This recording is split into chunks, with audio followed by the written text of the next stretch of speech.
want to tell you a story.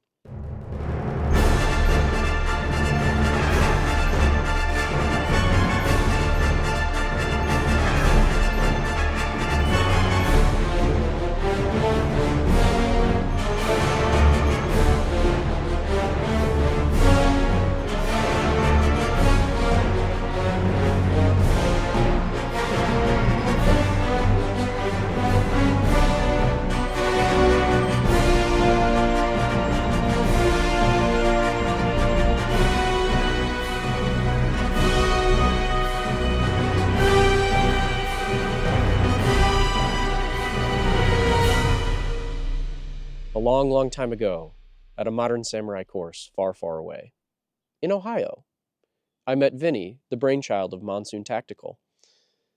He was an excellent shooter, and what he brandished was a weapon of the old republic.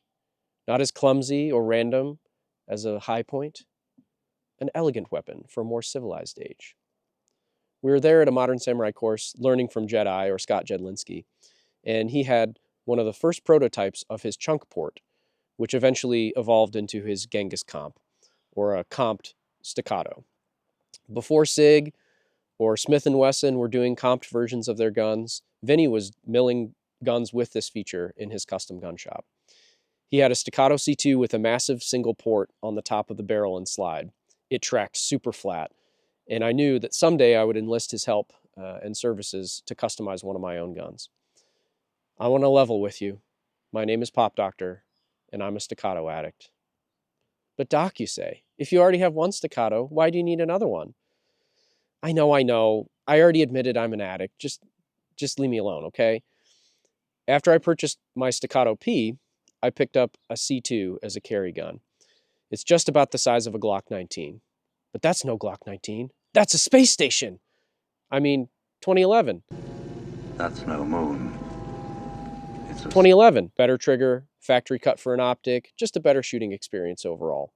It went into my carry rotation for fall and winter, and I got really, really comfortable with the 2011-1911 platform for EDC. A year later, Staccato knew that they could capitalize on my addiction, and they dropped the Staccato CS, which I immediately purchased. So, the C2 was left in kind of a weird spot.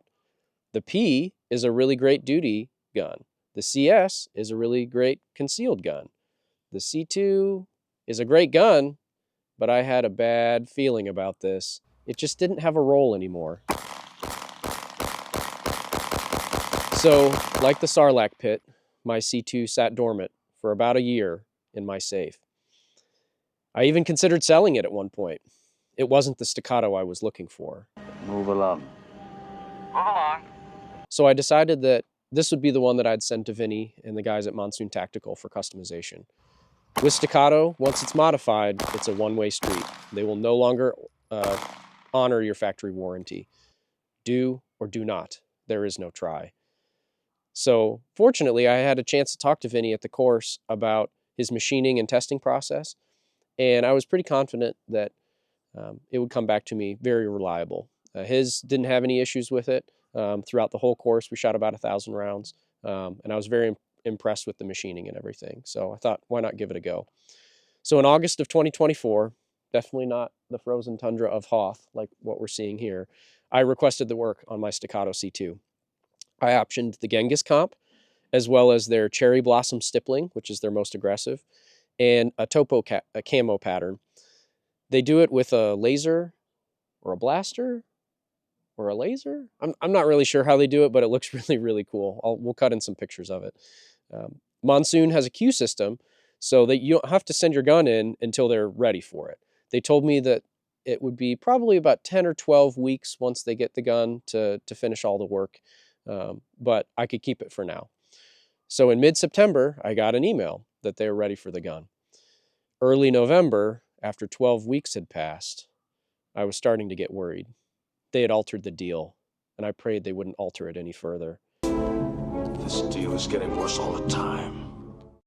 But luckily, the next week, I received a confirmation that it was headed back to me. I got a call from my FFL, and the clerk seemed impressed, although bewildered. "I've got this Staccato here. I think it might be the most beautiful gun I've ever seen," he says. "You better come and pick this up before I take it." So I rushed in and did the paperwork. No issues with the background check. It was an older code, but it checked out. Upon inspection, the work was super clean. The port and the slide cuts were immaculate. The stippling was flawless. The topo pattern was exactly what I asked for. So let's talk about that port. It's now more port than barrel, twisted and evil. But seriously, it's a massive port, and it makes bullseyeing womp rats a breeze. It shoots real flat. So I torqued on an RMR, and just about the time that Loctite had dried, I took it to the range. First thing I noticed was how aggressive the stippling was. When it left me, I was but the learner, but now with this new grip texture, I was the master. The grip stuck to my hand like the sand of Tatooine.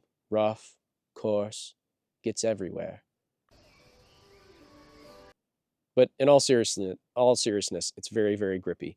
They market their cherry blossom texture as one of their most aggressive, and I can concur. It is very grippy and functional. The next thing I noticed was how flat the gun tracked after the port was installed.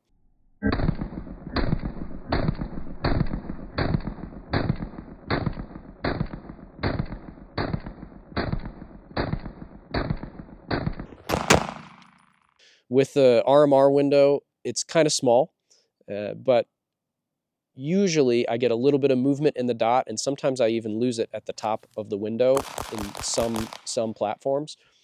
I still had that vertical movement that you expect with a dot, but it always fell back to the same spot with this new mod. With my Jedi Light Clairvoyance, I actually shot some footage of the C2 before I sent it out to Vinny to make sure that I could film my reactions. And we'll cut in a clip or two of me shooting the unmodded C2 before I sent it. So this one, in terms of muzzle rise, when I muscle, the dot comes to the very top of the window. And so I'm probably needing to work more on some grip.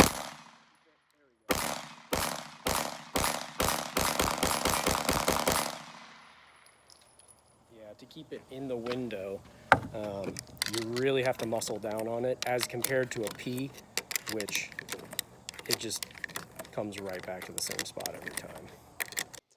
After modification, I was able to shoot it noticeably faster.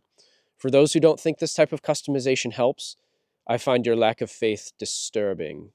It truly changes the shooting experience, and I was able to pull some .16, .17 splits, which I was not able to do before. Great, kid! Don't get cocky! As a competition shooter once told me, you can only shoot as fast as you can see, and the combination of the grip and the port kept the dot on target with much less effort on my part. Stay on target. One thing that was very evident immediately after firing it was the increase in volume from the port, though. Think going from a dinky EC-17 Scout Trooper blaster to Han's DL-44 heavy blaster. The increase in decibels even bit through my over-ear protection, so sometimes I even put in foamies when I'm shooting this gun on the range, just because it's louder than it previously was. One of my buddies also has a gun customized by Monsoon. He has a Canic with the Lucky 7 ports, so I invited him out to shoot at my range and test them side by side. Join me, and together we can rule the galaxy. I mean, have fun at the range. So his ports definitely keep the muzzle flat as well. Very similar to mine, same but different. Many rounds were sacrificed to bring us this information. We shot a bunch of them side by side, and we'll hopefully cut in some footage for you. His also has a cool party trick. His shoots fireballs out of the top of it. Mr. 305, Mr. Worldwide. And it looks super cool when you're shooting it in slow-mo with those fireballs. But both guns shoot super flat and are really professionally done, really clean. I've shot maybe 600-700 rounds through this gun so far, and I've had no reliability issues. The gun does get a little bit dirtier because of the port, and the lens on the RMR fogs up a little bit with carbon scoring whenever it's seen a lot of action. But Mike Pannone once taught me the ways of the Force. I mean, occluded red dot shooting. So it's like practicing with the blast shield down. I just reach out with my feelings. Hokey religions and ancient weapons are no match for a good blaster at your side, kid.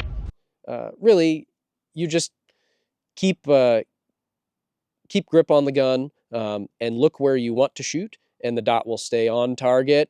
Stay on target. the fogging of the RMR lens isn't that big of a deal if you've practiced a lot with red dots. One of my buddies told me once never to start modding any of your firearms, and now I know why. It's a trap!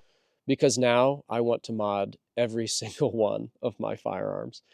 From the grip texture, to the port, to the topo camo, this blaster has rapidly become one of my favorite handguns. Shout out to Vinny and Zach and the crew at Monsoon Tactical. You guys have made this gun very, very difficult to put away. In fact, when I put the C2 in the vault for safekeeping, I stare at it longingly and tell it, "I love you." It replies blankly, I know. "This is the Pop Doctor, signing off. I may or may not be a doctor."